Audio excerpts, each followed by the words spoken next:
Good evening, everybody. I'm Derek Michaud, and it's time to go once again. Flush in the Pocket, presented by Brunswick, sponsored by Just in Time Recreation. Check them out at justintimebowl.com. Tonight we have one of the best.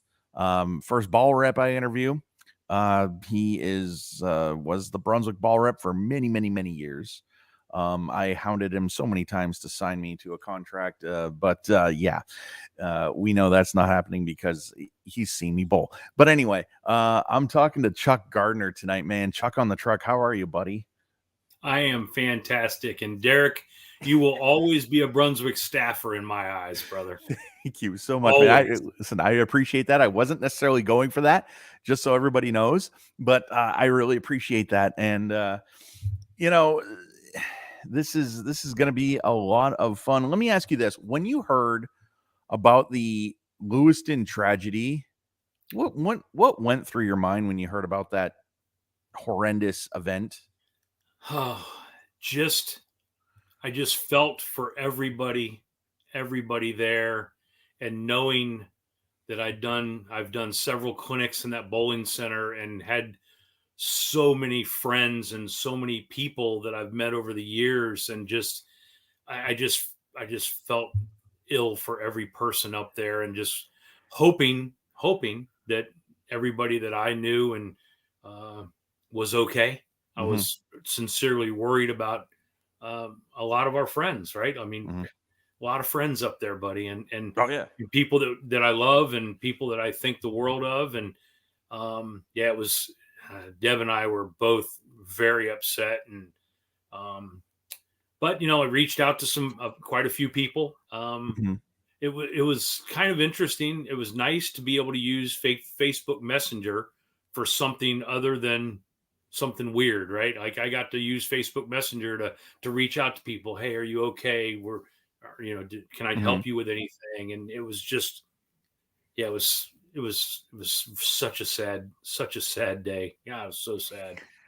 Yeah, and I kind of did the same thing too. Now, Robert Smith posted his number on Facebook because he was looking for, to help do something with like with his pro shop or whatever. But I even thought, geez, you know what? He doesn't know where Lewiston to Bangor is or Orono is. So maybe I should message him and be like, man, I just want you to know I'm okay. And so I did that for a lot of people that I texted a lot of people that I probably wouldn't otherwise. Right.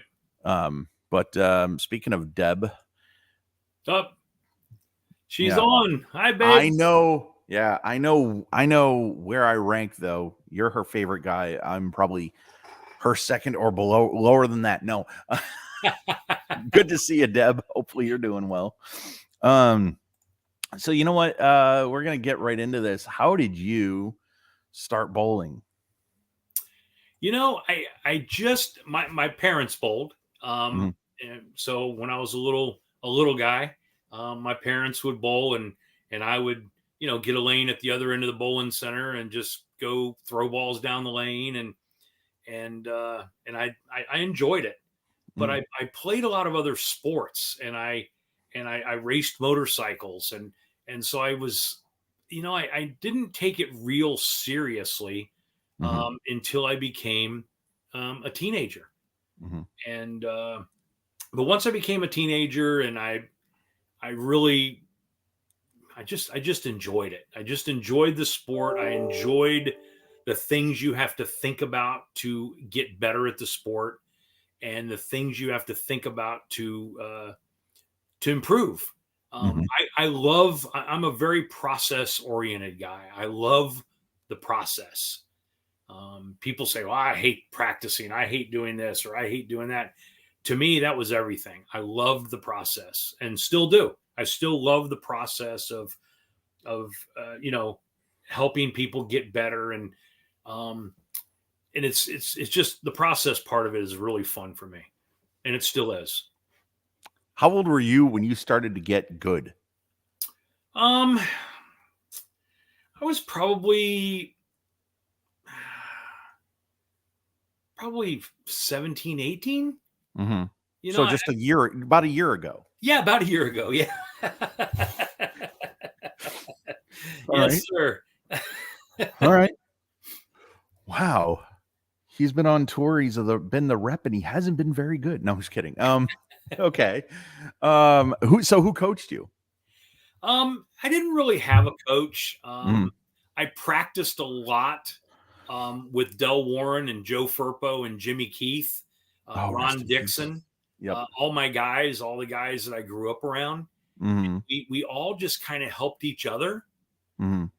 I had an older gentleman named Tony many years ago who came from the New York area and moved to South Florida.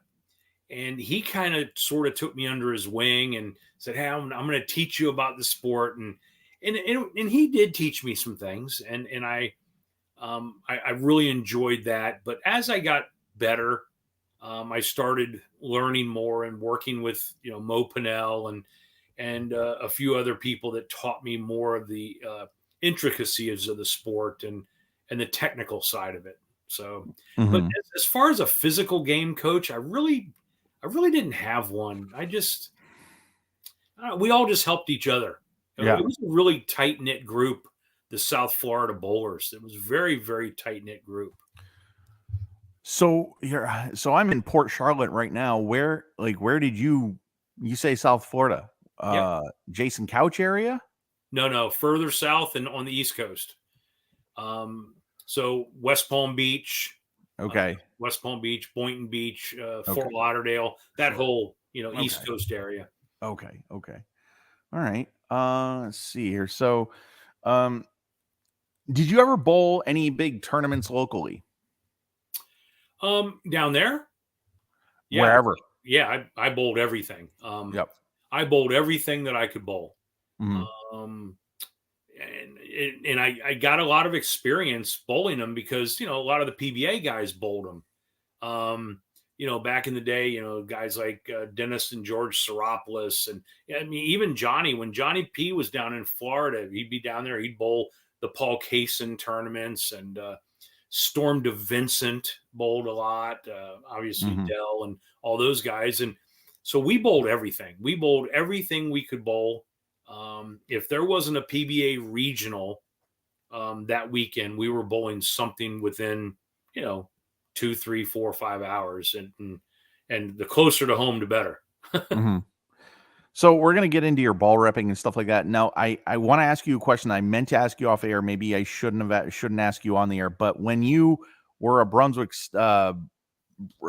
tour rep, did you ever have say on who was on staff and who wasn't?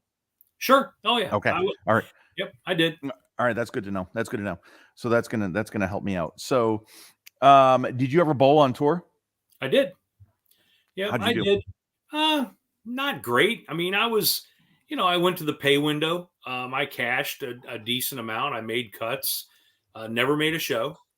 Um, and then, I was actually getting better Hmm. um, in the early 2000s and started actually doing okay. And then, I had the opportunity. I was on staff with Track, Hmm. and I had an opportunity to become a tour rep for Track. Okay. And I'm like, I called Deb and I said, man, I can still be out here. They even said I could bowl, not a lot, but I could bowl a few events here and there. As a Um, tour rep. yeah, I could bowl and tour rep. I could do Hmm. both. Hmm. But I decided not to because I Hmm. wanted to be a really good tour rep. And I just Hmm. said, you know what? They're going to pay me every week. and, and I said, man, this is a job and I'm get to travel with the guys and help them. Hmm. And maybe I can help people that have more talent than I have um, learn how to win and learn how to be in that position to win titles and hopefully get in the Hall of Fame someday.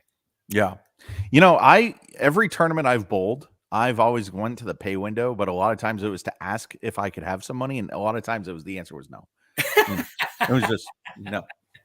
I Listen, hear you. I'm on a fixed income. Can you just throw me a couple hundred? No, sir. Go home. Uh, that's awesome. So, um, how many honor scores do you have? Ooh, a bunch. Okay. Lanes were pretty soft where where as I got older, where I bowled, the lanes were pretty soft. So He's a lefty. No, I'm just kidding. no, not I know you're obviously. not. But yeah, they were pretty soft. So I got a bunch of 300s and a bunch of 800s, and but it's I don't know if I could do it now. I don't know. I don't know if my nerves would get me, or I haven't had one in many years because I just don't bowl anymore. The closest I got was 251, but that was like 100 pounds ago and like 20 plus years ago. I was a junior bowler, and yeah, that's 300's tough, man. It's Yeah. Oh, absolutely, it is. And back in the day, I bowled 868 back in, ooh, I want to say it was the late 80s, maybe, Mhm. maybe 86, 87. That was a monster set back then. But everything possible went right. So I mean, I had every break in the book. I probably tripped 5 4 pins. Who knows? I don't remember. Yeah. But I just know that that's my highest set ever. And but that was in the old days, man, when things were different. Scores were a little lower. Yeah, you're not a lefty in bowling apparently, but you are in golf? I am. Hmm. I Okay. am. It's interesting. Most things that I do underhanded, whether it's cornhole, horseshoes, bowling, anything that you do underhanded, pitching, softball, I Mhm. do all of that right-handed, and everything that is overhand, I do left-handed. All right. Yeah, So if you were to I'm play base, yeah, yeah, wow. Baseball, softball, left hand. yeah. All right. Throw, Yeah. throw a football left-handed, throw a baseball left-handed. I bat. I could bat from either side, and it was interesting when I was in t-ball. Mhm. Obviously, 5 or 6 years old. Mm. Um, I Mhm. remember the coach talking to my parents and going, I think your son could be really pretty good, but his problem is he has no focus because Oh. sometimes he gets up and he bats from the left side, sometimes he gets up and bats from the right side, and he doesn't pay attention. And Mhm. and I so my dad talked to me about it. And I'm like, Dad, I'm trying to figure out which way I like it better, which way feels better, because they Sure. both feel the same to me, actually. So, Right. so when I played in high school and little league and all that, I hit from both sides, and you know, When you were playing T-ball, did your coach give you any nicknames? I mean, when Rhino Page was playing T-ball, everybody started calling him Rhino. I know his name is Ryan, but he's like, man, if you need to be called Rhino after T-ball, there's something I don't know about you. yeah, But I no, I no. don't remember having any nicknames. I don't Yeah, yeah, yeah. I don't think I was cool enough to get nicknames, buddy. So I let think me ask you this, and maybe this is for later, but how did you come up with Chuck on the truck for your handles? I didn't. That was done by Nick Smith at Okay. Brunswick. Yep. Brunsnick. Yep, Okay. Yeah. Burns All Nick. right. That was all his doing. I thought it was kind of a cool idea, but he did it all. He put together the Facebook page, and he did all the stuff with Chuck on the truck. So that was all Nick. Yeah. So what was the first ball you owned? Oh my God. Um, Probably a crown jewel. Brunswick. Yeah, old Okay. Brunswick crown jewel. God, Um, it was just meant to be for you, wasn't it? yeah. Oh, absolutely, it was. Jeez. No question. No question, man. Yeah, absolutely. My favorite people, even way back in the day, were all on Brunswick staff. Uh, Mhm. I love Dave Davis. I love Dave Sutar. I love Judy Sutar. Of Mhm. course, I love Johnny. Of And course. and it was like, my gosh, someday I really hope to be part of that team, and it was yeah, it was just meant to be, I think. I got to be honest with you. I pinch myself too. And this isn't about me, but I always tell people that, we're in 24 and 30 years ago when I was watching pro bowling, if they were to tell me today or back then that, in 30 years, they're going to be best friends with guys like Bone and there's going to be a guy by the name of Smallwood who's going to really care about you a lot and Gardner and all this stuff. Yeah, I would think you were nuts because, I mean, the fact that, like you said off air, or, or no, you said it here, I'm a Brunswick staffer in your eyes, and that really means a lot to me. 100% you are. I mean, there's no, yeah. And listen, you're a friend to all of us. Like, it's, you know, we've got to spend a lot of time together and Yeah. over the years, and I've really enjoyed it. I've enjoyed getting to know you and your family, and Yeah. it's just yeah, it's just cool. That's one of the things I love about our sport. It's one of Oh, the I things know. I love about it. Have you ever talked to, I'm going to throw it out there, Tom Brady? No, No, but no. you've talked to Jason Belmonte, right? Oh yeah. Yeah. I talked to Jason Belmonte way before he ever won a PBA title. I'm sure. When he was a teenager. I am sure. Yeah. How did you do that? Were you traveling overseas back then? I was, yeah. Whew, okay. I was. Wow. All right. Yeah. But no, I really appreciate everything Brunswick's ever done for me, and may do for me in the future. I love this company. Yeah. And just They're means good people, my friend. They are good absolutely. people. Were you a fingertip bowler from the start, or did you go conventional? And when did you go fingertip? I had a conventional ball when I was a little bitty kid. My Mm, first ball was conventional, but every ball after that was fingertip. I switched pretty quick. mhm. Um, and I in my mind, it's just as easy to throw a fingertip ball as it is a conventional ball. So why not get them started in the fingertip ball, because it Mhm. helps you create rotation. It's easier to get it off your hand. I think it's difficult to get a conventional ball off your hand consistently. I think so. Yeah, you have just too much, too much of the digits inside the hole. Listen, there's Yep. a reason that 7 of the 10 best bowlers in the world are two-handed. They only have 2 digits in the ball, Yeah. and again, nothing against it. I think it's awesome. I mean, I don't. I see so many young people throwing the ball two-handed today, and Yeah. I think it's cool that I know I am good friends with the guy who really changed the face of the sport. And Yeah. he was not the first two-hander, No, he wasn't. I and he was. No. wasn't even close to the first two-hander. Um, the first two-handers, he's 60 years old now. What? Who was the first two-hander? His name is Chuck Lande, Lande. He is a bowling proprietor. He has, I think, 2 bowling centers in Texas. Yeah, Google and go on YouTube and look I up Chuck will. Lande. Yeah, Neat. super good guy. Bowled a little bit on tour. Just a good dude. But heck, the first guy that made it mainstream was obviously Oscar. Right. When he made the U.S. Open show. But And then the second one was Cassidy Schwab, wasn't he? yeah, Cassidy. I'll tell you what, that's a guy that could really throw it. It just, the tour life just didn't fit him. I just don't think he loved it. He was Jesper before Jesper was Jesper. I mean, because he was the first. He was the lefty that he was the guy that put his left hand in the ball, but he two-handed it. Yeah. He had a lot of touch, like different than Jesper. Jesper jams it in there, man. He throws it hard, rev rate's gigantic, and he jams it in there. Cassidy, man, he could soft hook it. He could do a lot. He had a lot of tricks. That guy was good, man. I love this damn podcast. You know what? I really do. I got to tell you something. Parker was the first guy I ever interviewed.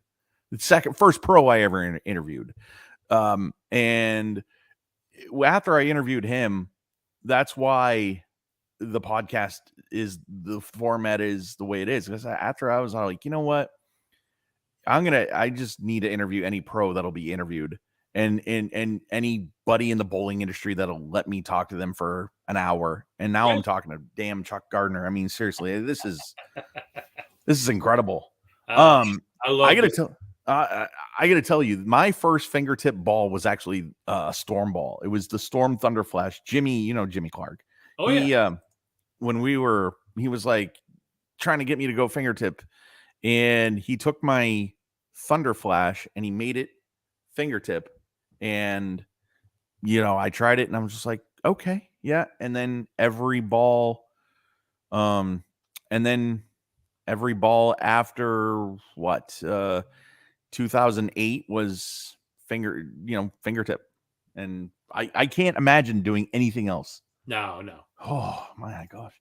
Um, so I know you touched on it, but how did you become a ball rep for the PBA tour? You know, the it's interesting. I was I was on staff with track, and so Columbia and track were owned by the Hermans. It was before Ebonite bought them, Mm-hmm. and they didn't really have a tour rep at that time, Mm-hmm. and I was bowling pretty good, but it's always a struggle. And Mm-hmm. they reached out to me and said, "Hey, man, what would you think about mentoring some of our young guys? And you're gonna work with Chris Barnes, you're gonna work with Mika, you're gonna work with some of the guys, and Mm-hmm. um, but I mean, heck, Bill O'Neill was on staff with Columbia then. Uh, Mm-hmm. Wes Malott was on staff with Columbia then, Mm-hmm. and so I'm like, yeah, you know what, I think I'd like to do that. And Mm-hmm. within 2 weeks or 3 weeks, um, I got to help Chris Barnes win his first major at Carolier. Okay. Um, Yep. and it was fun. That was a lot of fun. And I'm like, man, I really enjoy this. I feel like I can help. I feel like I can see the lane from here and give my thoughts. And the one thing that I've always believed in is just a super positive thought processes. I believe in the world that there's two kinds of people: people believe they can, and people believe they can't, and they're both Mm-hmm. right. Um, Sure. if you believe you can't, you won't, and if you believe you can, you will. Mm-hmm. I am a big positive guy. I mean, it's about Yeah. I'm like an overgrown cheerleader, man. When I'm working with the guys, I clap a lot for them. I encourage them, and Mm-hmm. that's kind of how I repped. That's what I believed in, and that's how the team Brunswick, how we won lots and lots and lots of times, man. I was very lucky to work with a lot of great players. Now I want to see pom poms in your hand, buddy. I just did.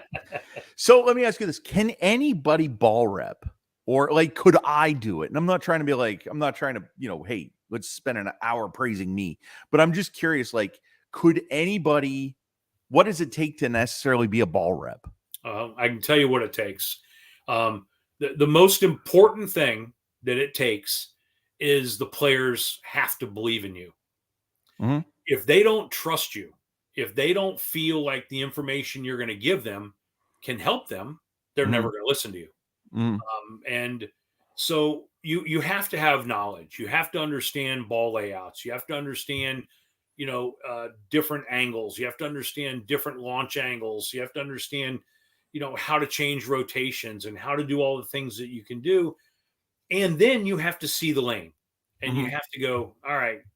And what I like to do, if I didn't see it properly, I would Mm-hmm. go find the leaders or the guys that were bowling well. And I would go, man, what are they doing that we're not seeing? What are they doing differently? Doesn't And matter if they're Brunswick or not. didn't matter. Yeah, it didn't Okay. matter. It was Yep. Brunswick, didn't matter. Yep. Someone that threw it similar to the guy I was trying to help. Mm-hmm. And then I would go back and I would share that information with them and go, listen, this is what, I would come back to Parker and say, hey, Parker, this is what whoever is doing. Mm-hmm. Rhino, because I got to use Rhino a lot, with Parker. Like, this is what Rhino is doing. This is what he's seeing. This is what his shape looks like. And so but if the players don't trust you, and it doesn't Yep. matter how much you know. I will tell you a funny story. Jason Couch ball repped for a very short period of time. Yep. And it did not work well. It did not work well. He Can I didn't. stop you for a second? Sure. Was it when he injured his knee, retired in 12, and then Yep. okay. Yeah. Yep. Okay. And you're talking about a guy that had a Hall of Fame career. Yep. So, if the players don't believe in what you're going to share with them, and they can't trust that what you're sharing with them is accurate and going to help them, they're not going to do it. It's that simple. And if the players don't do it, you don't get results. And then next thing you know, you're not a tour rep anymore. So why wouldn't you believe in Jason Couch? I'm not saying you, but I can tell you one of the big things was he's left-handed. got it. So, there's not been very many successful left-handed ball reps. And the problem is the left-handers don't see what the right side of the lane sees. It's completely different. Mm-hmm. There is nothing close. They are not similar at all. But I will tell you a guy who's got an unbelievable eye. I mean, a great eye. Yep. And I think could be a tour rep someday. And that's Ryan Simonelli. Oh, well, geez, who did he learn from? Well, but yes, I get it. But he has got a tremendous eye. He has helped Jason Sterner a lot. Since I haven't been out there the last couple of years, those two help each other a lot.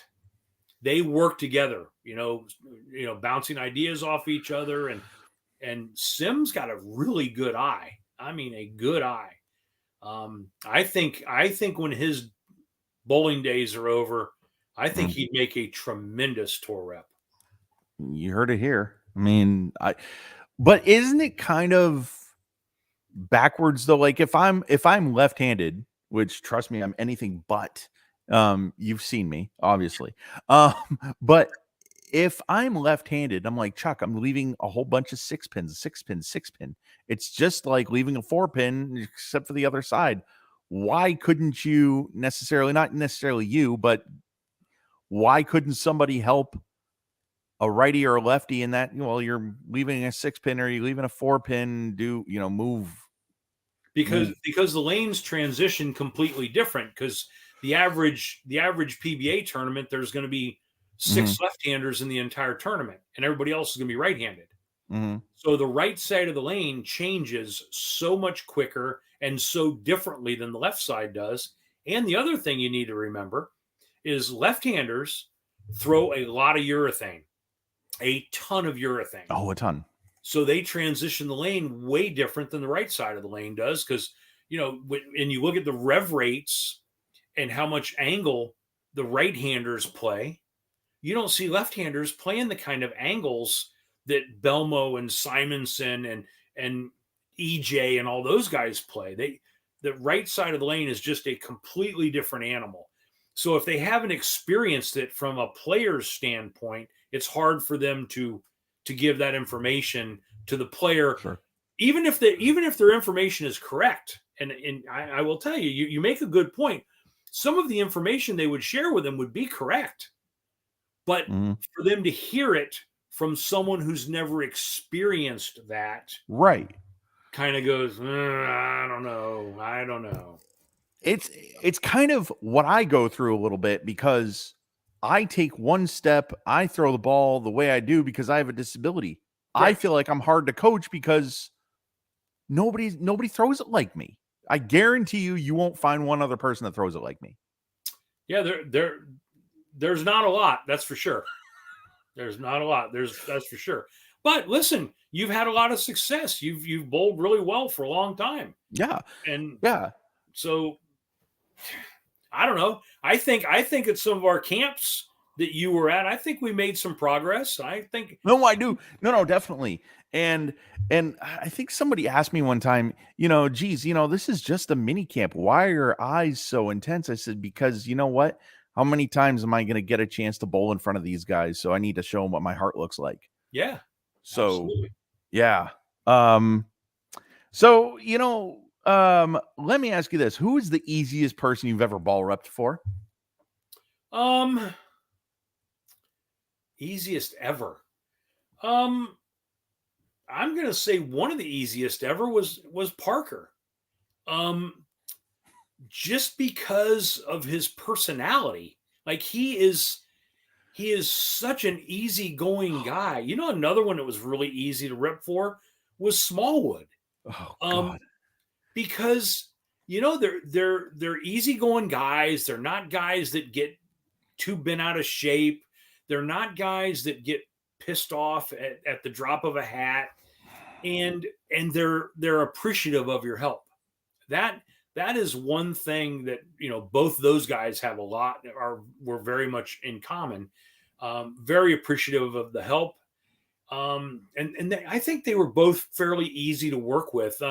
Hey, Smallwood's a really streaky bowler, so Mhm. if his hand isn't in the right place, um, he could bowl really poorly, even if Mhm. he saw the picture, even if we made all really good decisions. Mhm. He's a feel guy, because his thumb is only halfway in, because he walks around his swing so much and goes back and forth, zigzagging to the foul line. Uh, but but when his hand's in the right place, man, can that guy bowl? He's fearless, So fearless. I don't know, I don't know if you mentioned those because, I'm sure it's coincidence, but I actually reached out to Smalls and PB3 because I love those guys with all my heart, and they're such great people. And I asked them, you know, how how you affected their lives. And Smallwood said this. He says he was my first call. Oh well, no, hold on. He said he was my first ball rep and was always we always got along really well, but really close halfway through, his time with Brunswick. And he said you were the first person that he called when he left Brunswick. Yeah. What was that like for you Um, to get the call that he's leaving? yeah, it was hard. Mm. Because and we're still great friends. No, of course. Him and I are still very good friends. I would, there's very few people that I would enjoy going out to dinner with tomorrow if I was up there in Missouri. I would go out to dinner with Smalls tomorrow and have a great time and Yep. and chill out. Um, but he made a decision that he thought was best for his family. Hmm. And I I took it. I said, you know what, Brad, if you feel this is the right decision for you and your family, he felt like he had a better long term opportunity, and he did it. Um, Hmm. but I will tell you, it was a little bit of an emotional talk. Hmm. We were both, neither one of us were you know thrilled that we were not going to be with each other anymore. Right. But we vowed that day when we talked that we would never not be friends, and Right. we never. I would never look at him any different than I did when he was, one of my favorite players I ever got to work with. So I mean, I've seen you talk to other players that were on Facebook that were and encourage other players that will probably never touch a Brunswick ball. It's oh just yeah. how you are. Well, I help. I mean, and believe me, I had no problem if a player, I don't care who it was, Hmm. no matter what brand they threw, if Hmm. they asked for my help or my advice, I gave it. Hmm. No question about it. And I still continue to do that to this minute. Yep. I have a lot of friends that are on Storm staff, on Motive staff, Yeah. um, and I still talk to them. I still, they reach out to me and they say they're having this problem or that problem. What do I have any suggestions for them? And I still do. I mean, I still will, because the reality, Derek, is this: I am about bowling. Yep. I am about our sport. Yep. I am about making our sport the best it can be. And my goal is, when I'm not in this sport anymore, that somebody says that the sport is better off because I was a part of it. That's my goal. I'll And say that now. Well, it's what I believe in. I believe in helping grow our sport, and no matter what it is. And that's why I'm enjoying so much with the kids right now. So it's just a Uh, lot of fun. yeah. So I talked to Parker, and he said that you had certainly had a set of eyes behind the scenes that could that could see the lanes in a way that others couldn't read the lanes. Um, you know what is it about? Like, how come you could see the lanes so well, and maybe others don't read it the way you do? Um, I don't think, to be honest with you, I don't think I saw it better than anybody else. Well, no, but I think, I think that I just figured out a way to communicate it better, mm, right? You know, um, I really believe in communication. I believe in, so I think it's more about communication. If you can make the player, no matter who it is, um, see the picture that you see, and mm, then they can take that picture and paint it where they're comfortable painting it, then hopefully they have a lot of success. mm, And so I just think I see the ball, I see where it starts to transition, what it does, um, and then I also really am a student of the different types of cores and layouts, that transition quicker, transition slower, difference between symmetrical that are more rounded and asymmetricals that are sharper, and just trying to get the right ball in their hand. A lot of times it's their vision might be fine. They might see the picture well. They just don't mm, have the right ball in their hand. Um, yep. Sometimes you just got to go, man. Hey, try that asymmetrical ball with that Mm, surface on it. Let's give that a look. Let's give that a peek and see if it gives you a little bit more room, and see, because ball rep, being a rep, to me, is helping the player be able to repeat shots that are going to be in the pocket and have a mm, chance to strike more often. That's what I mm, think my job is, and then it's mm, their job to execute. Um, mm. so that's just how I looked at it. So I'm gonna give you my arsenal. Can I? Because I can actually give you my whole every ball that I have in my possession right now between here and Florida. There's a lot of them. Okay. Okay. Tell me what they are versus asymmetrical and symmetrical, because I'm curious. Okay. All right, so I have all of the Nirvanas: original, ultimate, true, absolute. Those are all symmetrical. I mean asymmetrical. Excuse me. They have a marked mass bias. So Okay. those balls all respond to friction Mhm. quicker than a symmetrical ball. Yep. And I also have the danger zone, which you wanted Jimmy to kick out that pin. I also have the radical cyclops. I have a red hammer vibe, and I have the newest. I have the original the mindset. I have a lot of them, but Yeah. yeah, I mean, So most of those were symmetrical. The mindset is asymmetrical. okay. So you How do have you tell the difference? you have a rounded arsenal. Um, the easiest way to explain the difference Hmm. for someone to look at the balls and see the difference Hmm. is down towards where the thumb is drilled. Hmm. Okay. There'll be a secondary pin, a small mark on the ball, It's and white. that's called your mass bias.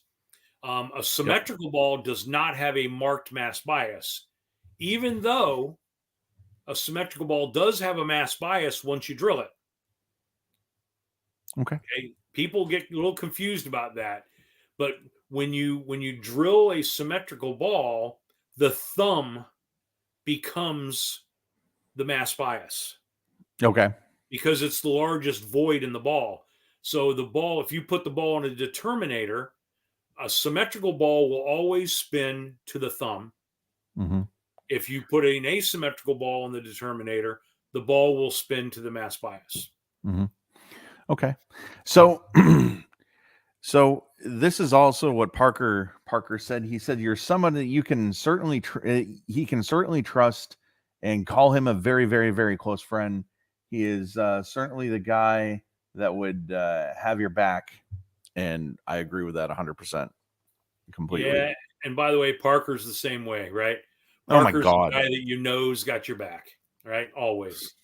Always. Yeah, I mean, I listen. I let Parker a couple balls here cracked, and I let him know, and I wasn't necessarily looking. He's like, we'll see what we can do, and he, Jimmy Sella here at a Better Pro Shop, did most of the legwork, but I appreciate Parker for being him, and what a guy. Oh yeah. Who would you say? And I know a lot of people on podcasts don't want to drop names, but uh, who would you say is the hardest player to ball rep for? Hmm. Um,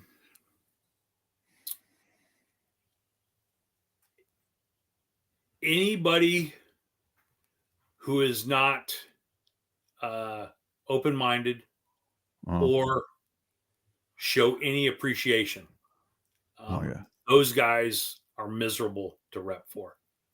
Okay.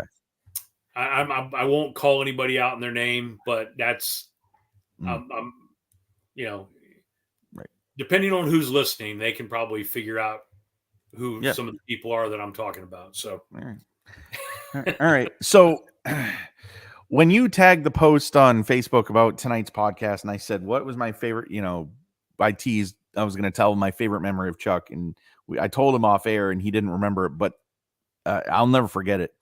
March 26, 2015, Augusta, Maine, spare time recreation. The little lunch thing that after lunch, the little talk that you give, and you played a hell of a song too. This is how we roll by FGL. Man, I yeah, love me some country music. Now, you were talking about players of the year, and you mentioned a couple wrong ones, and I had to, like you said something about, what'd you say? Wes Malott was in 2011. You said somebody else, and I was like, I had to raise my hand. And I said, no. And I told you where, which players of the year you got wrong. yeah, And I'll never forget that. And it was just, somebody said, geez, he knows everything. I'm like, wow. But that was probably one of my favorite because you weren't rattled by that. You weren't disrespected by that. You were just like, we're talking now. yeah. Listen, man, I love interaction. When we're doing a camp, a mini camp, a big camp, it doesn't matter. When there's interaction with the students and the people that are attending, Mm-hmm. it means that we're doing something right. Right. That's how, because if we weren't making you feel comfortable enough in the environment that we're in, you might not have felt comfortable enough to correct me. So to me, like that tells me that we were doing our job. We're Oh, we're yeah. doing our job. That this guy who's came to our camp, who is kind of uh, this Careful. No, knows I'm just kidding. Go everything about ahead. that knows all this has all this bowling knowledge from so many years, Oh, my uh, God. is stopping me when I butchered something up and correcting me. I thought I think that's super cool. And to me, that means all right. We did okay. We did it. We've done a good job at this event. Let's hopefully we do this good tomorrow. Wherever we're going to be tomorrow. So Right. So I don't know. I don't know if you're going to necessarily answer this, but was there a player on tour that was so impossible to work with? um,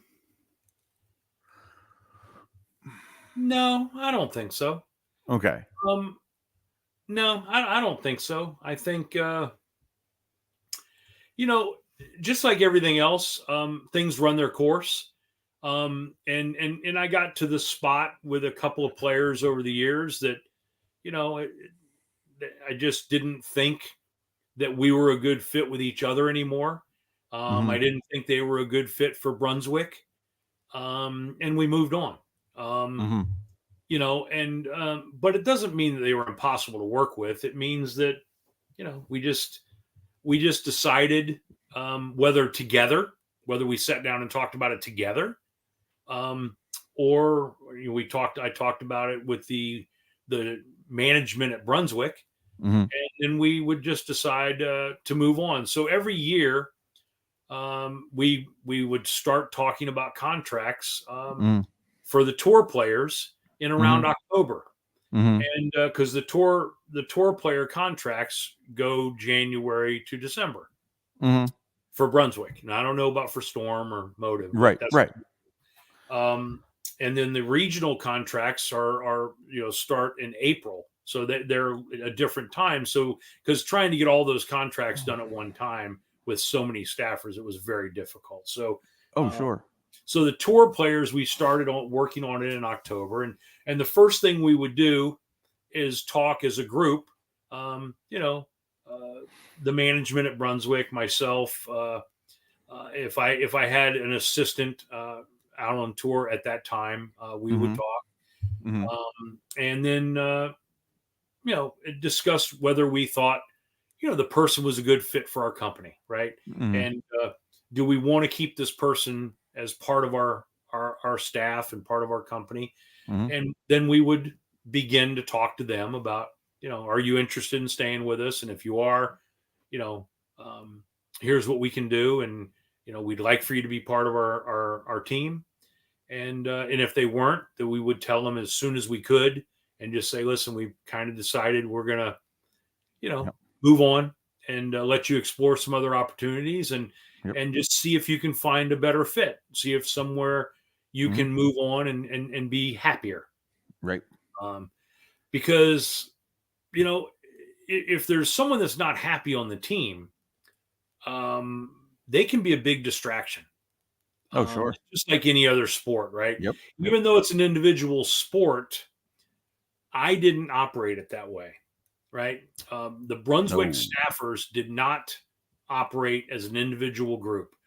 We worked together a lot. We had group text messages.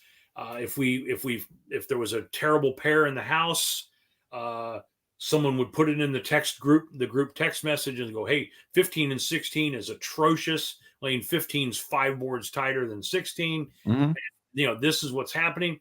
And Mm-hmm. then we would work together as a group, because in the way I tried to explain it to the guys, the better we do on tour, the more money that Brunswick is going to spend to keep all of us happy. And they're going to, so we need to have success. And it Mm-hmm. doesn't matter if it was Parker or Smallwood or Simonelli or whoever it was having success, as long as we were having success as a team. And obviously everybody wants to win, because they get, you know, they make their living based on how they perform. Right. You know, but I tried to always keep it as a team. So when someone wasn't happy, they created some dissension in the team, and it wasn't always comfortable. So we would generally kind of move on from those guys, and you know, but then you got Johnny that's been with Brunswick for 55 years, and Parker's been with Brunswick For for 100 years. 30, I guess about 38 Sorry, Parker. years. Yeah, yeah. Yeah. You know, so Brunswick's been with Parker. Parker's been with Brunswick for a long, long, long time. Dave Davis was a lifetime Brunswick Oh my God. staffer. Yeah. Dave Sutar, Judy Sutar, lifetime Brunswick staffers. And, you know, we're really fortunate, you know, and even some guys that left for a little while that came back, like, you know, like Simonelli and Sterner. You know, a lot of people don't remember Sterner left Brunswick for about a year, maybe 10 years ago, 10, Really? 12 years ago. Yeah. Yep. He wasn't having a lot of success, but he was getting better and learning, and him and I had a wonderful, and still have a wonderful relationship. Oh, Sterner. He's such a good guy. Oh my God. And so, but he left. He Mhm. talked to me. He said, "Listen, man, I gotta know if it's the balls. I got to know if it's something different that would help match me up better. I just have to know. So he left us. He didn't sign with another company. Mm-hmm. Like when Sim left, he signed with Motive. Yep. And realized fairly quickly that wasn't a good fit. But Jason never signed with another company. He still threw a lot of our balls, but he threw a lot of storm balls too. So he threw, and I think he threw a little ebonite because it was before we owned ebonite. I think he threw a little bit of ebonite and hammer too, but we talked the week that he won in Taylor. He won not in Taylor, in Detroit at what the hell is that Don place? Carter, whatever it was. Yeah. Anyway, in Detroit, he beat West Lott in the title match. Yeah.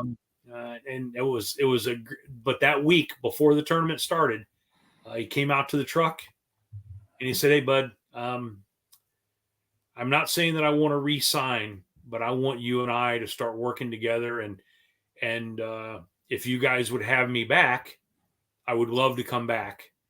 But can you and I, put in some work this week together and let's see what happens." And lo and behold, he won that week. And it was quite fun. It was really nice. And we signed him back, and he's been with us ever since. And, today is one of our most popular players. Oh, I love Sterner. Oh my God. Are you kidding me? Somebody, I was Xboxing with somebody and he said something about him and I was like, I'm done.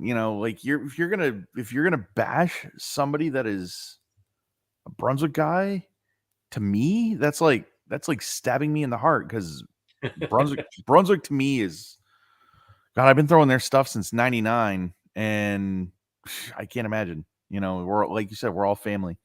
Yep. And for you, it's like you spend a lot of time with them, so it's almost like they're your kids without being your kids. Mm-hmm. So of course you're gonna, and I can't tell you how many times I've seen videos of everybody at Muskegon at that little 6-lane center and whatnot. But what was your favorite PBA tour stop, Chuck? Who? You talking about as a player or as a rep? rep? As a rep, whatever. Yeah, because that's where people know you. Yeah, we don't know you as a player. Yeah. Wow. I love Carolier. But I will tell you, my favorite place to go, and we actually did. People forget that we actually had tour stops there, but Portland, Maine is right up there. Because we had tour events there. We didn't just have the league there. We actually had regular tour events in Portland. So please tell. Wait, but wait, hold on. The Maine, the PBA Maine shootout or something like that. Yeah. I mean, and they were, heck, I remember John Fury. I want to say John Fury finished second there one year in Maine. Okay. Yeah. I swear, I think he did. So it's such a cool environment. But I love Carolier, man. I love Carolier. It's just such an amazing place. So much history, and so many wins and successes there as man. A rep. I just, man, we've won there so many times, and it's just so cool. Yeah. I remember when Brian Valenta made the U.S. Open show there. Man, was that fun. Did he make the U.S. Open show? Huh? Did he make what year did he make the U.S. Open show? U.S. Open or Masters? I think it was U.S. Open. Get back to me on that. I want to watch that because I've never seen. The only time I've seen him bowl was on the Viper, or not Viper, but Badger in 14 in Shawnee. Yeah, he's been to my house. Yeah. Yeah, when he and Gabby were a couple. Yeah. We were friends, and she messages me and says, "Hey, look where our anniversary trip is." And lo and behold, 4th of July weekend, 2016. We're having dinner. That was incredible. I mean, that's that's amazing, and that was one of the best things that's ever happened to me, and that was awesome. Where was your least favorite tour stop?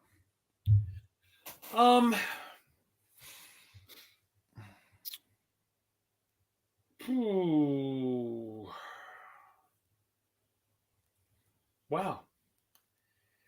I would say it would have to be one of the stops like out in California. I just, just such a Riverside. I think it was called Riverside Lanes. I did not like that joint. We never had a lot of success there. Mm-hmm. I just didn't like that place. Riverside. Yep. It wasn't Town Square Lanes, was it? No. Oh, I don't think so. Okay. It's called Riverside, California, I believe. Yeah.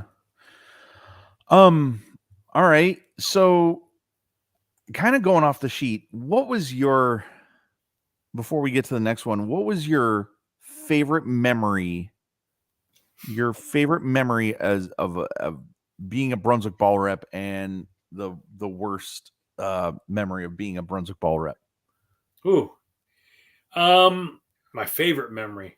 Wow, that was hard. Rash TOC? No. That's definitely not it. I would say there's three that really stick out to me like gigantically. Yep. Ryan Simonelli's U.S. Open, Mm-hmm. Liz Culkin's U.S. Open, Yep. and Jonathan Van Heese's title. Yep. Those three were gigantic for me. Obviously, I love those three people so much. But maybe it's Parker's World Championship could be number one. When he won the World Championship after super sandy storm, and he barely made the cut into match play. He qualified 24th. He didn't think he was going to make it. He was out to dinner with some people. I sent him a text. I go, bro, I think you're going to make it. There's 2 games left. I said, dude, I think there's enough dead numbers where you're going to make it. He goes, stop it. Whatever. Because he really didn't have a chance to practice before we got out there. Because, there was no electricity and he didn't come to practice session. Mm-hmm. So I drilled him a couple balls that I thought might fit into what we're going to do that week. And even though he wasn't there yet. And anyway, he qualified 24th, barely made it, and then just creeped his way up the ladder and then made the ladder in 5th. And then climbed the ladder. And we made a ball change after game 1 on 1 lane. And it changed the entire picture way he got to see it. Because what was he throwing? He was throwing the mean streak. Yeah. And then the brawler, the regular mean streak, I believe it was. Right. And we switched to a pin up on the right lane and stayed with a pin down on the left lane.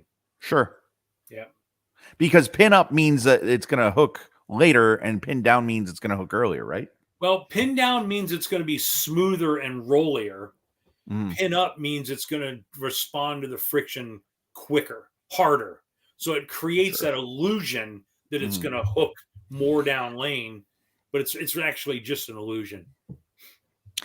I got to tell you that story that when Parker told that story, and now when you tell it, the Superstorm Sandy, that was my I love hearing that story, But I will say this, production wise, that was probably the worst PBA telecast ever, Yeah. because they would cut after 3.5 frames, and then you missed. I mean, if I understand that they tape shows, but if you're going to tape them, go to do 5.5 and show it like it's live.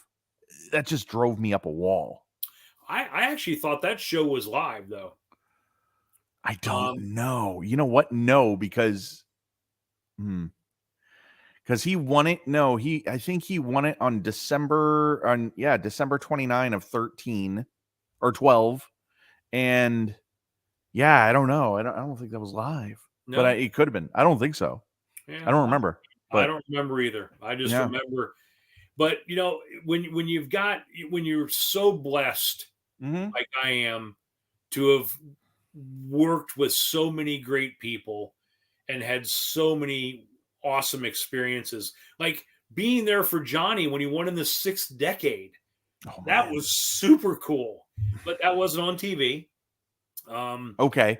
But I was going to ask you if it was Jason. Cool. Yeah. It was super cool.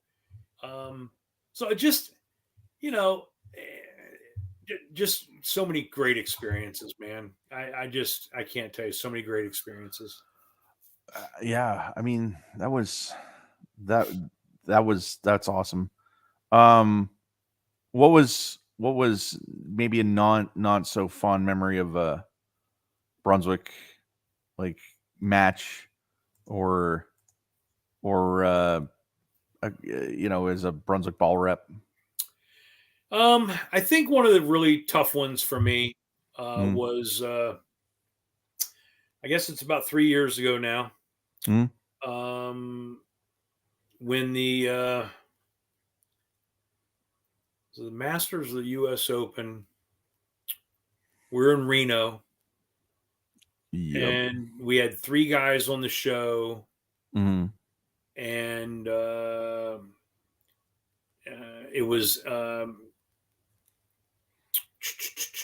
when what's his name made the 710 on TV. Oh yeah, Anthony Nyer. Yep. Yeah, when Anthony Nyer made the 710 on TV, Jacob was on that show. Yep. Anthony was on that show. Sterner was on that show, and I want to say Spencer Robarge was on that show. Yep. And I think, and Chris Vi won, didn't he? Is that when Chris Vi won, or was that when Thomas Larson? No, that was Larson. Larson won. So not winning that event was really, really hard because I felt like we had the best chances to win, and just a few things just didn't go our way, and we didn't get it done. Yep. That one was hard. Yep. When you're a small brand, when you don't have as many tour players as the other brands, and you get 3 players on a show, which is not very often for Brunswick, right? Because we have a small tour staff. We don't have a big tour staff. Right. So when you get 3 guys on one show and you don't get to win it, it's pretty heartbreaking. A little bit. I think the toughest one for me was when Sterner was, World Championship or one of the majors. He's in a roll off in the title match against Prather. And he 3-6-9-10s, and I'm just like, my soul just broke for him, because I was like, I'd love to give him a hug at that point and just Deb, thanks for watching, and you be safe and you have an awesome night. Love you too. Chuck, where did the PBA never go that you wish they had gone? Oh,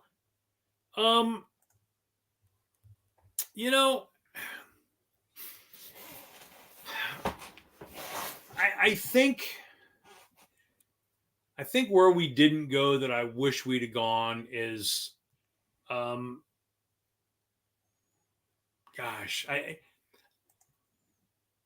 just think we didn't do a good enough job selling corporate sponsorship outside the sport. Because if you think back to the 60s, you weren't born yet, but Nope. If you think back to the 60s, though, Don Carter was the first professional athlete ever to sign a contract for $100,000. And Mhm.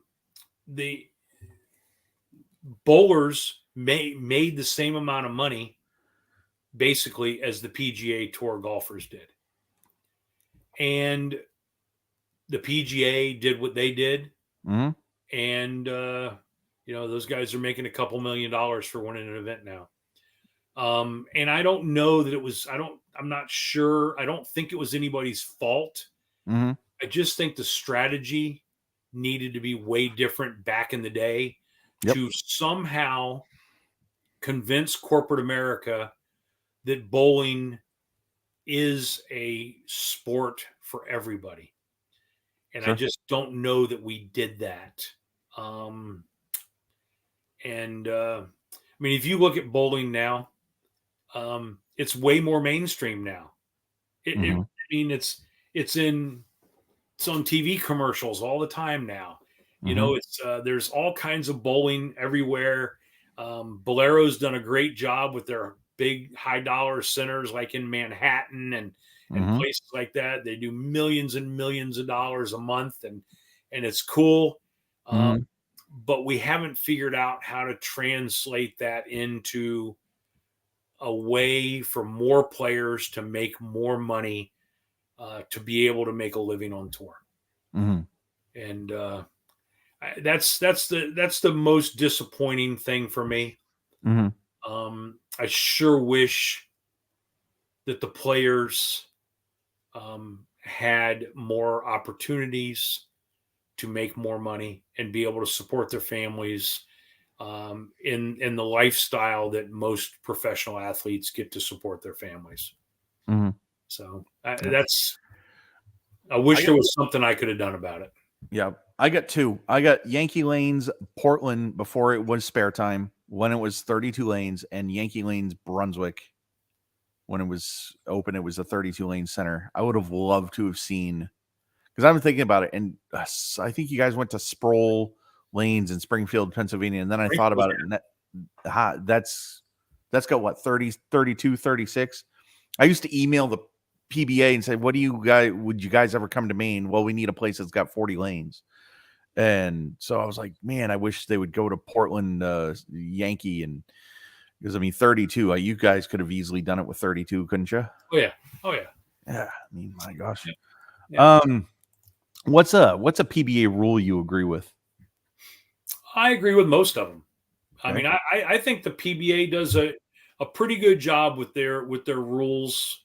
I don't really buy into this whole new urethane rule thing. I'm Okay. not really. Uh, I just think, if a bowling ball is more than a year old, you can't throw it on tour. It's just That's kind of weird to me. But Yep. I think the PBA does a really good job with their rules. I think Kirk Von Kruger and all the tournament directors over the years were Mm-hmm. really great people. John Weber Yep. and Tom Clark does such a good job. Mm-hmm. Um, what I love about Tom is he is such a big bowling fan. Oh Like, yeah. this guy loves bowling. Mm-hmm. I'm not even sure, and I've told people this, I'm not even sure if we still exist if it's not for Tom Clark. Nope. I just think Tom Clark is that important. And I know, some people don't love some of the things he does. But at the end of the day, my God, he's such a good guy, and he loves the sport so much. And I don't know. I think the PBA. I think the PBA is a really pretty well run organization, to be honest. I really, But you're talking about a guy that's been a PBA member for 40 years, so Yep. it's not. I'm still a PBA member. I still pay my dues. Yeah. I pay it every year. My wife, every time she writes her dues check for the year, she shakes her head and goes, "Why?"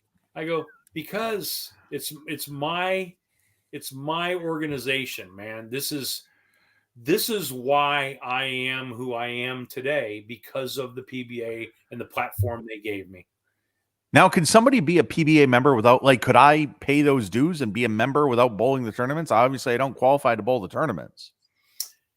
I think they have an associate membership now. Oh, okay. Yeah. And so even if you don't qualify as a member, I think you can still be an associate member. Check into that. Send Tom Clark an email or something, or you can probably just go on the website and see it. Yeah. Is there a PBA rule that I mean, I know you're a big guy about the rules and stuff like that, but is there one you don't agree with? I can give you one that I don't, but I want to see what you say first. Nothing that really sticks out. The only one that bugs me at all right now is this whole notion that urethane bowling balls, because they get softer over time, they shouldn't be allowed to be thrown. I just think it's dumb. I think it's a dumb rule. But I don't know. I don't know if I like the shot clock rule. The new one? Yep. Yeah. They had to do something, bro. I mean, these guys got slow, man. Like, they got slow. And you got X amount of time to get your show in on Fox. And heck, even this week, Marshall didn't really even get to say anything at the end of the show. They were gone. He was out. Yeah. So I think they had to speed it up some. And it got to where the players didn't care about the fine. Yeah, that's like giving Michael Jordan $100 fine to say Michael Jordan is like, Chuck, can I have $1? I just want a bag of chips. Yeah. That's a little crazy, I guess, but yeah. All right. What's not a PBA rule that should be a PBA rule?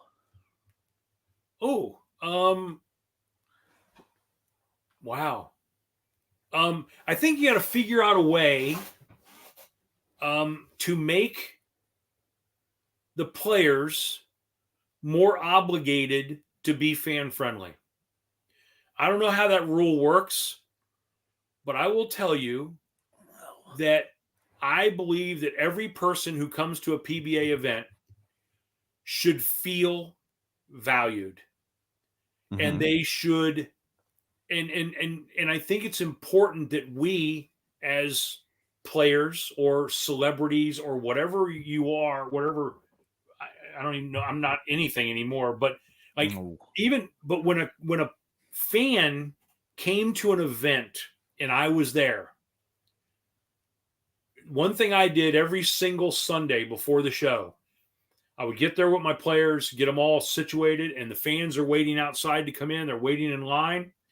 I would walk through every fan. I don't care if it was snowing outside. I would walk through to every fan and thank them for being there. I believe it's important. Like, I believe that it matters. It matters that the fan feels, because what's better than having that up close contact with the people you're going to see? Right. I don't think there's anything better. And I think a lot of players do a pretty good job. Yep. But a lot of them could do better. And I just think, if there was a rule or some way to encourage them to be more fan friendly, I think that would be a cool rule, and I think it would help grow the sport. Again, it goes back to the same thing: grow the sport, man. I asked Weber to be on this show, and he goes, "You can have 20 minutes." I'm just like, okay, that tells me he doesn't want to be. And I'm not trying to listen. I don't know if Pete's ever watched this. I don't know if he ever will. I'm not trying to be a jerk to Pete Weber. Right. I just want to sit down and talk to him. I've always been nice to him. Tommy DeLute stuff. I just want to sit down and talk to you about your career. I mean, I don't know, maybe besides Adam, I don't know a bigger PBA fan than me. Yeah. Me neither. No. But hold on one second here. Let me scroll down here. So, okay. How did Bowl for Life come about? Because Bowl for Life, whenever I would write post tag Brunswick, I would say Bowl for Life. That just means, hey, Brunswick for life, Bowl for life. But Bowl for Life actually became a thing. How did that start? It started that I wanted to help. It started out as a tool to help young people get prepared for bowling in high school and college. To learn about Baker bowling, to learn about how qualifying went before Baker, and so I started these teams around the Charlotte, Columbia, South Carolina, Gastonia, North Carolina. I started teams, and these kids would compete, and it was fun. It was a lot of fun. We had a lot of great bowlers. Brianna Klimmer bowled on it. Brandon Haney bowled on it. Lots of bowlers that, Brandon Haney was just named Bowler of the Year in college bowling, and so so a lot of these kids grew up around learning how to compete at that level, and so I called it Bowl for Life. I started this thing called Bowl for Life, and then I started a foundation, a charitable foundation called the Bowl for Life Foundation. And what we do now with the foundation is we give scholarship money to kids to help them pay for college. And we've given away over $600,000 to help kids pay for college. And right now, our new hashtag is Chasing a Million. We want to get to $1 million given away within the next 3 years.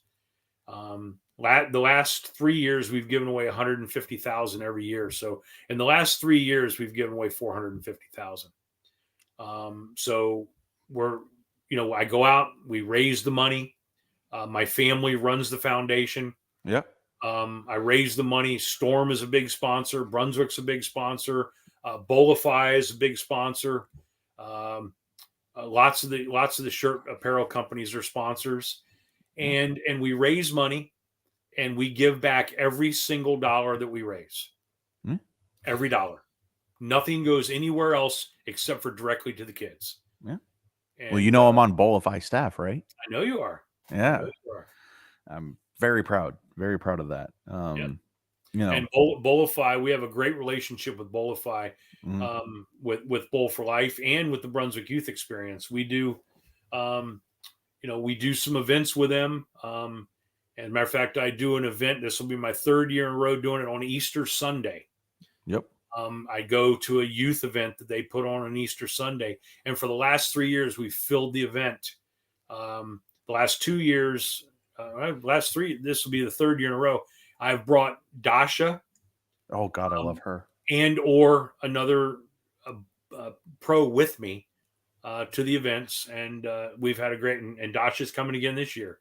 So really excited to do that again. It'll be out in the Chicagoland area, and look forward to it. She is such a sweet and innocent person. I mean, she's just so, there's nothing bad to say about her. She is incredible. And what you see is exactly how she is. That is not, no, people say, absolutely. wow, she acts silly when she's on TV and this and that. No, that's just who she is. She's a fun-loving young lady who loves to bowl, who is a great bowler, and will be in the PWBA Hall of Fame. Oh yes, she's a superstar. I really miss working with her on the ladies tour. I really do. I miss a lot of our ladies. Ashley Galante. I miss a lot of our girls. I bet. I bet. So I know you kind of talked about it, but how did the Brunswick Youth Experience, how did that even happen? Well, it's kind of neat. I think it's really neat. It shows that Brunswick's a super great company.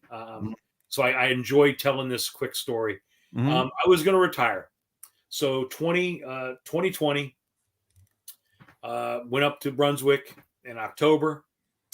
And it was 2021.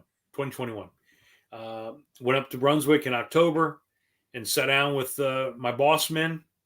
And I said, guys, I'm going to hang it up. 250 nights a year, on the PBA 50, and PWBA tour in a hotel. I'm 62 years old. I was 62 then. It's just, and I've been doing it for 21 years. I've worked more events than any tour rep ever in PBA and PWBA history, Mm-hmm. and it's time. I just need to. I need to hang it up. Mm-hmm. And they looked at me and they said, "Well, we really don't want you to leave Brunswick." And I'm like, I get it, man. I love you guys, and I always want to be part of Brunswick, Mm-hmm. but and they asked me, what do I want to do? And we talked for a little while, and they said, well, you have your Bowl for Life Foundation. You do a lot of stuff with youth. What would you think about doing something like that for Brunswick? Going to youth events, and just, it's all about showing up in the event and letting every bowler, every parent, every spectator, and every tournament director and bowling proprietor know that we care about them. Nobody pays anything to have a Brunswick youth experience at their event. It's free. Brunswick pays all the bills. And we go there Mm-hmm. and we give away little goodies to the kids. I take a pro with me to most of them, Mm-hmm. and we, set up at a table, Mm-hmm. and we take pictures with the kids. We sign autographs, Mm-hmm. and we just encourage the kids and thank them for being there bowling. So hypothetically, I'm just going to throw a center out there. If Family Fun Lanes in Bangor, Maine said they want to do a Brunswick youth experience, how many days is that? What do they get? Okay. So we don't do anything with, we don't actually do anything with the centers. Okay. What we do is we support tournaments, existing tournaments. So if there's like the next week, I'm going to New Jersey, the New Jersey Youth Bowlers Tour. They're having an event at Carolier. Mm-hmm. I'm going up there to support that event. The last 2 weeks ago, I was in Houston, supporting the Cat Cup, which is a big event. It's been going on for 12 years in Houston. I go there. I went there with Liz Culkin, actually. Liz and I went to that one, Mm-hmm. and we had a great time. And Brad Hagan and his whole team did a great job. So we support existing youth tournaments, and we go there and just support them. Mm-hmm. So, we go to events where there's going to be a lot of youth bowlers. There was 300 kids at that event 2 weeks ago. And of course, parents and proprietors and tournament directors. And so we go where there's going to be a lot of kids bowling. And we go there and support tournaments. That's really what we do. Okay, so it could be the Coca-Cola or now Pepsi Youth Championship. It could be something like that. Okay, all right. Could be. Yep. All right, Chuck. So in 2020, the PBA, Brunswick bought EBI. What was your reaction to that? Were you nervous at all, or were you like, "Oh, this is a great opportunity"? I was not nervous at all. We have leadership. EBI was in a not in a great situation, I believe, at the time, and they were looking to sell. And where better to sell it than to a company that eats, drinks, and sleeps bowling. Mm-hmm. And I just knew that Corey and Brian and Bugsy and the whole team there. And listen, we got some great people too. Oh yeah.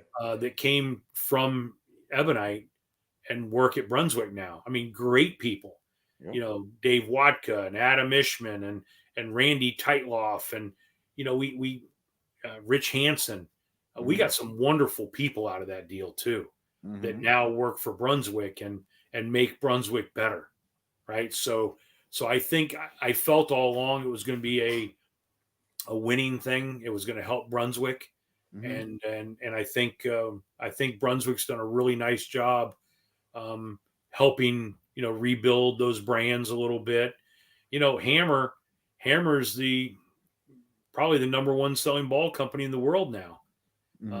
Hammer, yeah, I guess it's Hammer and Storm are probably 1 and 2, and then Brunswick's third, I think. And so when you look at that, you go, that's pretty cool. I think that's pretty cool. I mean, Storm's still a wonderful company, run by wonderful people, and people that I absolutely love and cherish. Miss Mr. Crispin already. Oh my gosh, I know, right?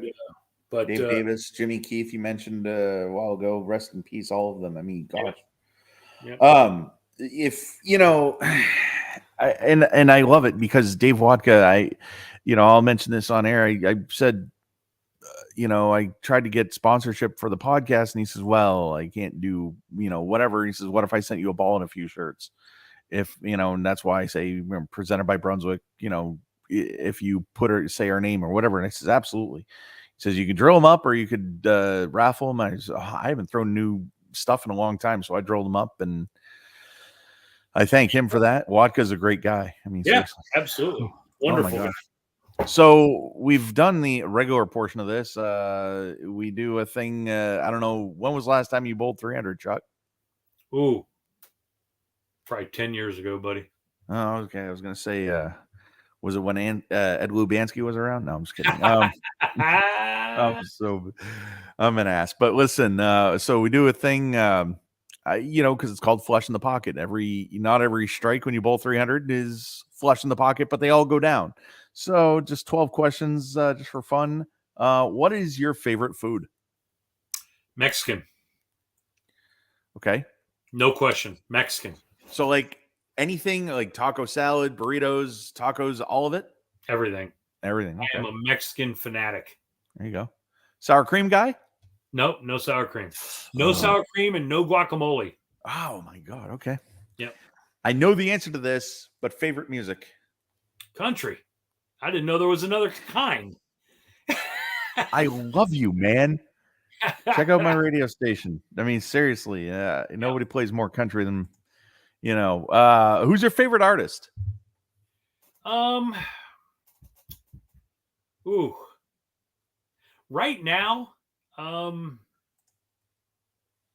know, man. I love Jelly Roll. Oh my God, don't you? I mean, how do you not? Roll. Did you watch the documentary on Hulu? No, I did not. You need to. Yeah. It's called Save Me. When you watch that, after you watch that, you're like, he's a better man than he is a singer. Yeah. And it's so awesome. Yeah. All right. So what do you do to take your mind off of bowling? Cruise around on my boat. I love being on the water. I've got a couple hot rods. Yep. I like going to, cruise-ins or, a car show here and there and show off my hot rods. Nice. I don't know. I just being with my family, Okay. Deb loves to be on the boat. Deb loves going in the hot rods and going to events. And I really do. I really love watching my grandkids grow up. So that's awesome. That is, how many grandkids do you have? 4. It's amazing. 2 boys and 2 girls. Yeah, there you go. That's awesome. So what is a luxury that you have because of your job that 30 years ago they said, or when you were a kid, they said, "Hey, Chuck, in a few years later on in your life, you're going to be able to do this," and you're like, "No, probably never happened." But what is a luxury that you have because of your job that you never thought would be possible? The ability to meet people, have meaningful conversation with a lot of special people. Mm-hmm. That's a big deal to me. I love meaningful conversation. Absolutely. Okay, all right. So, all right, let's go down here. Okay. What are you binge watching on TV right now? Oh, Suits. Okay. Suits. Never even knew it was a thing. It's cool. Did you want Why don't we do the shells tonight, or whatever? Whatever's easier for you, Dad. I'm sorry for being so late. Um, what was your favorite toy as a child? Anything I could do outside, football, Yep. baseball. I've never played a video game in my life, ever. Oh, I've never even played a game on my phone. Like you see a lot of old people now. They do things. I've never played a video game. Never. ooh. You okay with the fact that you're talking to a gamer? Yeah, yeah. All right. Listen, my grandkids love the stuff, man, and yeah. Yeah, I got you. All right. So the reason I asked you if you had say on who was on staff and who wasn't, what is your ultimate Brunswick pro staff fantasy? Who is one bowler or however many who has passed away and one bowler who is present that if you offered them a contract, they would accept? Who would you want that to be? I got to have one that's passed away. Sure, why not? Just for Okay. fun. Yeah. Mark Roth. How about one that's never have been, because he was. Yeah, he was Brunswick. Yeah. Right. Yeah. One that's never been on Brunswick. Sure. Yeah. One's never been on. Oh, wow. Wow. Oh, that's hard. I would just have to go with one of my childhood friends, Jimmy Keith. Sounds good. Yep. All right. Now a bowler who is past or present, as in, but still alive, that has never been on Brunswick that you would love to offer a contract to, and they accept. Jason Belmonte. There you go. All right. So I'm going to throw an extra one in here. Who's a bowler that, because Amuleto Monticelli came back. Yeah. Walter Ray came back. Who is a bowler that is alive today and on tour or whatever, maybe the 50 tour or the kids tour, that you would love to have back on Brunswick? Who? I will tell you, just because he's a great human, one of my favorite people in the whole world, and I'd say Tom Smallwood. I get it. Yeah. But You know what? Right behind him is Tom Hess. Yes. I love Tom Hess. Tom Hess is such a good dude. Oh my gosh. And God, I you know what? I could name a bunch of guys I'd love to have back. Man. Yeah. My guy is Peterson. No offense to Peterson or Barnes. I would love to see them come back. Yeah. Yeah. If you could have dinner with 3 people living or past, who would they be? Huh.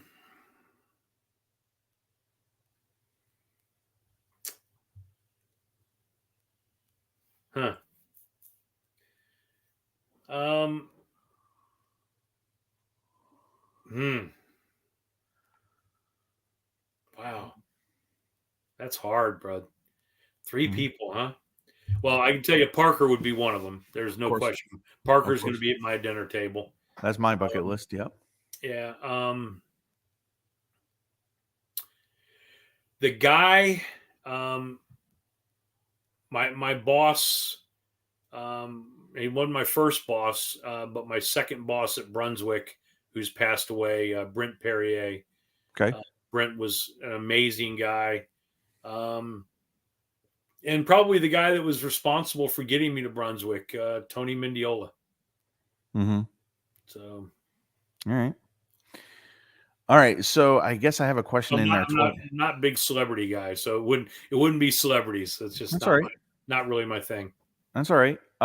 If you could, all right. So I have a question in there twice, and it's favorite toy as a child. So I'm going to change it. If you could see one person switch places with a professional bowler as far as an athlete, what would you see? Which professional bowler would go to whatever sport you say, and which person from that sport is now a professional bowler for one day? Ooh. Well, my favorite athlete of all time Mm-hmm. is Michael Jordan. Sure. So I would love to have Michael Jordan.